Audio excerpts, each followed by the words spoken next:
affaires la bon après le bac 3 choix yëpp ma def droit maanaam droit wala bàyyi. Après heureusement ñu orienté ma à la faculté de droit de l'université Cheikh Anta Diop. macha allah mu doonoon premier jour bi may njëkk a ñëw nag tiit naa. woo en plus boo xamante ne saa waay en première année on était 6000. non ma génn ne bàyyi naa. après ma rencontré le professeur Amsatou Sow Sidibé maa ngi koy nuyu au passage. may génn di wax ak sama copain bi ma àndal ne ko wuu fii saa yi mooy loolu fii moom du dox maa ngi uti privé wala leneen mu ne ma ñaata ngeen woon bi ngeen doon def bac. ma ne ko bëri na de mu ne ma xam nga ne moo ëpp lii ma ne ko waaw mu ne ma jàll nga ma ne mu ne ma acca dema bon j'avais des cheveux en rasta mën a njàpp tu te dis que ni bi kii mënul war a mën a def dara ci faculté de droit bi quoi mais heureusement alhamdulilah loolu du njàmbaar mais dimbalu yàlla la ma def foofu noonu benn parcours boo xamante ne amul obstacle alors que foofu dañuy wax ne reprendre l'année moom c'est la règle après bon ma ñëw rek ak sama état d'esprit voilà gérer ko noonu ba am foofu noonu licence master 2 inscrit en cycle doctoral mais avant maa ngi doon kii yenn aspect surtout la communication ak le marketing politique surtout avec l'Institut libéral parce que j'étais fan du libéralisme de Wade pas du libéralisme ay 15 affaires yooyu mais le président Wade kooku dama ko bëgg dama ko fan ci parcours am ci dox et j'ai lu une vie pour l'Afrique looloo tax ma def aussi Institut libéral ci marketing politique communication politique et cetera bon de manière ramassée loolu moom mooy le parcours modeste de Pape Moussa Sow qui n'est pas le parcours de Ibrahima Mbaye glissé. oui loolu Mamadou Mout Ban seen confrère dañ bokkoon benn groupe WhatsApp bu tuddoon Jubanti Sénégal mais saa suñuy waxtaan ni ci actualité man dama doon bind quoi mais dama doon bind ay textes de droit affaire yooyu di expliquer bon temps yooyu le débat juridique aussi était agité mu woo ma mu ne ma dama bëgg nga may defal chronique judiciaire ci Dakar Times je le faisais chaque vendredi sujet d'actualité bi mais dama ne ce sera l'occasion droit bi ñuy wax ci fac ba nga xamante ne c'est xam nga technique affaire u kii quoi ma ne léegi nag naa ko andi ci niveau boo xamante ne simple clair accessible à tous di ko wax ci langage u Cheikh Bara Ndiaye quoi pour que gars yi di mën a comprendre léegi nag chaque kii ma ko doon def vendredi bon ci élection 2018 2019 et cetera après y a mon grand ndeysaan mi ngi prison Soya Diagne mu woo ma ci Dakar waa 221 ñu commencé nag di def des chroniques judiciaires audiovisuelles affaires yooyu noonu j'ai vu que les Sénégalais l'ont apprécié et tout benn jour Ouleymane invité ma Walfadjri xam nga dafa baax maa ngi koy nuyu au passage Oulay ñu Bam Ndiaye moo ma invité mais mu ne non kii du dem kii moom day ñëw chaque mardi c'est là que j'ai commencé à faire balance tous les mardis mais du doon intensité boobu noonu quoi intensité bi nag benn waaju doy waar moo ko ci andi muy Pape Ousmane Cissé boobu moom moo andi question yu corsé yi tombé contexte boo xamante ne contexte bu metti ci Sénégal notamment sur le plan juridique Ousmane Sonko ak ses affaires Mame Mbaye Niang Adji Sarr et cetera waa jooju daal journaliste bu doy waar la mais moom mu gën a marqué ci Sénégal ndax question yi parfois les gens te disent que non miitul sawaay da lay dugal da lay pëtëxal j'étais à l'aise parce que bon en tant que universitaire ñun dañoo am benn genre dañu bëgg contradictoire quoi l'université bon c'est le lieu de tension scientifique donc yooyu daf ñuy neex défaut d'universitaire daf ma doon neex parfois nga may dugal ci enjeu yoo xam ne da ngay tiit mais dama bëgg risque man maay nit ku ñem bëgg risque quoi risque moom daf ma neex maanaam yoo xam j'aime franchir les zones rouges à l'époque voilà ñu ngi doon kii mais nag dama jàpp ne gëm ne bokkuma ci xeetu yonent yàlla Yusuf duñ ma tëj de mu diwoo laa la ba tooy xepp toog Ousmane Cissé donc voilà radar yooyu noonu moom bal fois damay toogaat di ko suivre xam nga vraiment am yenn extrait yi ñoo tontu benn ak oui vraiment et puis machallah boobu moom niveau bi yéegoon na te ci laa gëmee ni le niveau d'un débat ce n'est pas ki ñu invité mais ki koy laaj ki ñu invité dara la Ousmane Cissé donc ku garaaw c'est le journaliste de l'année booy boobu ak yéen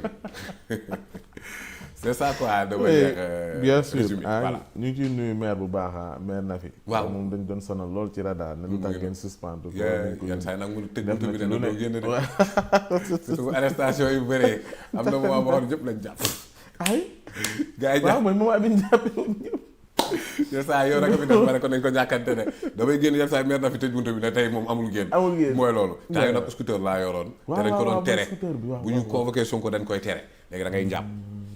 ñàkkante ko gars yi mais bon mooy loolu quoi pour dire que voilà Sénégal c'est un grand pays aussi ak lu mu doon metti et que cette victoire c'était la victoire du peuple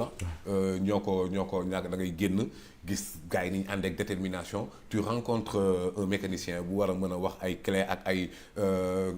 huile mais il te parle de la constitution de contumax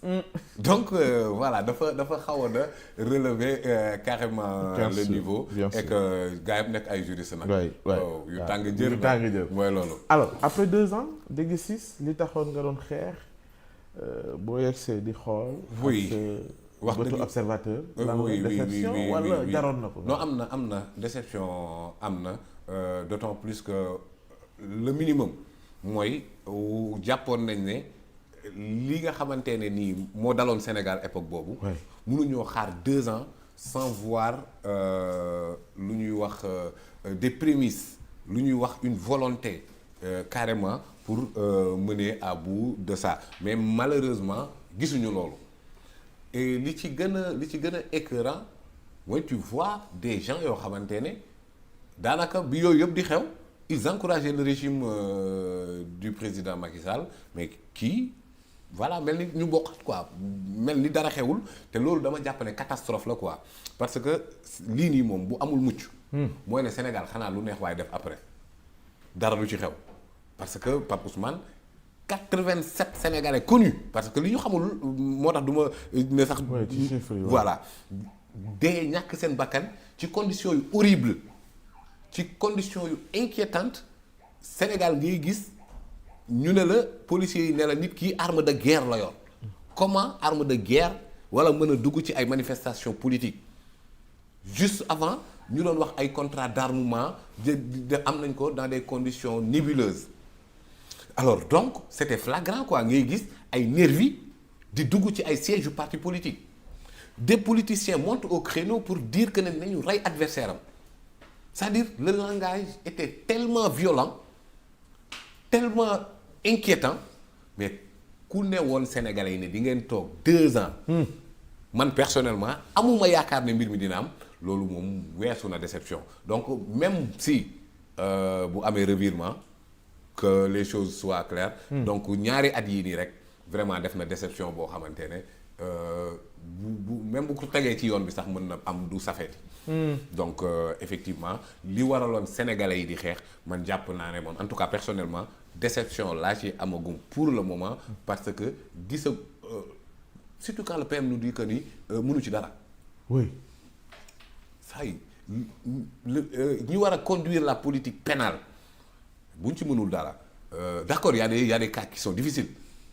mais y a des cas yoo xamante ne ay vidéo la numéro 9 bi tamit quand même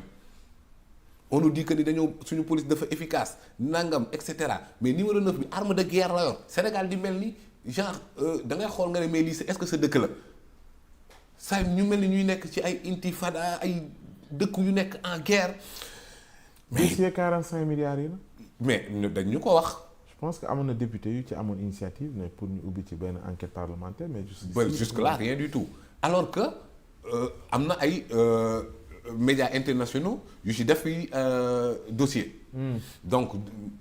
armes yooyu ban condition la duggee Sénégal am na ñu ana armes yi est-ce que yooyu noonu la ñu police sénégalaise wax ne waa jii di ci manifestation yi arme de guerre la yor lan moo rey gars yi. Idrissa Goudiaby on nous a dit en premier temps que ni arme blanche moom moo ko rey. waaye après 21 jours ñuy wërloo kooram ci Sénégal finalement autopsie bi ne bal moo ko rey balu kan la Pape Amadou Keïta école la jógee ñu dóor ko bal kan la tout le monde a vu avec la vidéo ci Parcelles Assainies mais visée bi ak jam bi ñi ne ñu non benn radar bu nekkoon ci. voilà qu'est-ce qui se passe en fait c'est-à-dire loolu sénégalais yi di jàpp naa ne farata plus que l'autosuffisance farata plus que la souveraineté. ci 2026 waaw ñu xam kan moo def lan pour que au moins ñu mën a am tranquillité de vivre que ni lii plus jamais ça mais kan moo ñu wax ne plus jamais ça dina amati bu dee les coupables restent impunis kon ñiy diriger sax man dama leen di xoolaat est-ce que s'il y a pas de volonté de mettre la lumière sur ça est-ce qu'ils ne seront pas capables de répéter la même chose d'autant plus que Macky Sall cela coule douce ah oui bien sûr gis nga ko daje nga ak moom fii déedéet yooyu koy xam naa ne yow laa koy bàyyee nga seet ko mais Yaya Jammeh dafa ne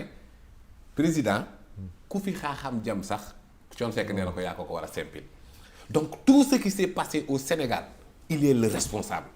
je ne dis pas qu'il est le coupable mais le responsable alors la première volonté bi ma njëkk a man inquiété mooy que kooku noonu ci biir régime am ci ñetti at plus de 2000 Sénégalais en détention